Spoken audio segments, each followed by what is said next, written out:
અમદાવાદના બોપલ શિલામાં રિવરા એલાઇટમાં લાગેલી આગ કાબૂમાં આવી. ફાયર વિભાગની 10 ગાડીઓએ ભારે જહેમત બાદ આગ પર કાબૂ મેળવ્યો.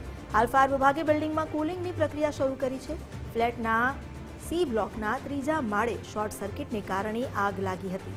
આગ લાગતા ફાયર વિભાગે અપાર્ટમેન્ટ ખાલી કરાવ્યું. રેસ્ક્યુ કામગીરી કરી આસપાસના મકાનોમાં આગ ન પ્રસરે તે માટે પણ સતત તકેદારી રાખીને લોકોને બહાર કાઢવામાં આવ્યા.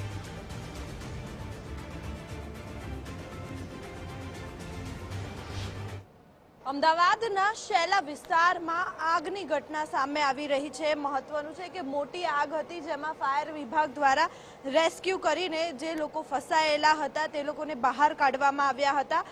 શેલા વિસ્તારમાં આવેલા ક્લબ 7 રોડ ઉપર આવેલા જે સ્કાય સિટી રિવેલા ઇલાઇટ નામનું જે બિલ્ડિંગ છે તેમાં 3જા માળે આગ લાગી હતી અને અમદાવાદ ફાયર વિભાગની 12 કરતાં પણ વધારે જે ગાડીઓ છે તે તાત્કાલિક ઘટના સ્થળ પર પહોંચી હતી અને આગ ઉપર કાબુ પણ મેળવી લીધો છે. પરંતુ કેટલાક લોકો એવા હતા કે જે આ આગમાં ફસાયેલા હતા, એટલે કે જે ધુમાડો હતો તે આખી બિલ્ડિંગમાં ફેલાઈ ગયો હતો અને તેના જ કારણે ફ્લેટમાં રહેતા તમામ લોકોના ફાયર વિભાગ દ્વારા રેસ્ક્યુ કરવામાં આવ્યા છે. આપણી સાથે ફાયર ચીફ ઓફિસર છે, તેમની સાથે વાત કરીશું. સર, કેટલા વાગે આગનો કોલ મળ્યો હતો અને કેટલા વાગે ફાયરની કેટલી ટીમો આવી પહોંચી હતી? લગભગ વહેલી સવારે 6:30, 7 વાગ્યાની આજુબાજુમાં કોલ મળતા આપણે બોપલ ફાયર સ્ટેશનથી ટીમને રવાના કરેલી હતી. ત્યારબાદ થલતેજ ફાયર સ્ટેશનની ટીમને રવાના કરેલી, પ્રહલાદનગરની ફાયર ટીમને રવાના કરેલી અને અહીંયા ઘટના સ્થળ ઉપર આગ લાગતા 3જે માળે આગ હોવાથી, ધુવાણો ને એવું હોવાથી જે 3જા માળથી લઈ ઉપરના માળ સુધીના દરેક માણસોને આપણે પેલા ધાબા ઉપર લઈ ગયેલા હતા. આગ સંપૂર્ણપણે બુઝાઈ જતા, સ્મોક ઓછો થતા એ બધાને નીચે ઉતારી લીધા છે. સર, કેવી રીતે આગ લાગી તે સામે આવી રહ્યું છે? શોર્ટ સર્કિટ હોય કે અન્ય કોઈ કારણોસર? બેન, હાલ તો પરિસ્થિતિ એવી છે કે આગનું કોઈ કારણ આપણે જાણી શકાય નહીં, પરંતુ પ્રાથમિક તપાસમાં અહીંના લોકોને પૂછતા એ લોકો એવું કહે છે કે ભાઈ શોર્ટ સર્કિટ થયેલી છે. એટલે કે અહીંયા જે આગ લાગી હતી, ખાસ કરીને તમે આવ્યા ત્યાં સુધી વિકરાળ સ્વરૂપ ધારણ કરી દીધું હતું કે કેવી પરિસ્થિતિ હતી અને લોકો આગમાં ફસાયેલા હતા કે ધુમાડાના કારણે?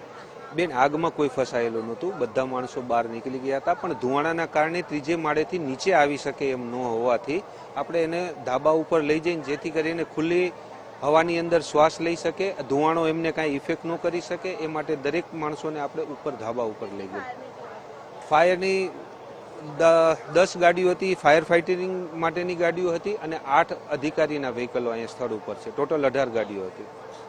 બિલકુલ, એટલે કે ટોટલ 18 જેટલી જે ગાડીઓ હતી. ફરી એક વખત દ્રશ્ય બતાવીશ કે આ જે બિલ્ડિંગ હતું તેમાં ક્યાંક ને ક્યાંક પ્રાથમિક તપાસમાં શોર્ટ સર્કિટના કારણે આગ લાગી હોવાનું સામે આવી રહ્યું છે, કારણ કે ફાયર વિભાગ દ્વારા સતત જે પાણીનો મારો છે તે ચલાવવામાં આવ્યો હતો અને ફાયર વિભાગ દ્વારા ખાસ કરીને હાલ તો આગ જે છે તે કાબૂમાં લઈ લીધું છે, પરંતુ ભીષણ આગને પગલે 15 માર્ચ સુધી આગનો જે ધુમાડો છે તે ધુમાડો ફેલાયો હતો અને આગ લાગતાની સાથે જ ફ્લેટના સી બ્લોકના જે રહીશોમાં પણ દોડધામ મચી હતી અને તાત્કાલિક ધોરણે નીચે ઉતરી ગયા હતા. પરંતુ જે ધુમાડો હતો તે ફેલાયો હતો અને તેના કારણે નીચે ઉતરવામાં પણ સમસ્યા હતી.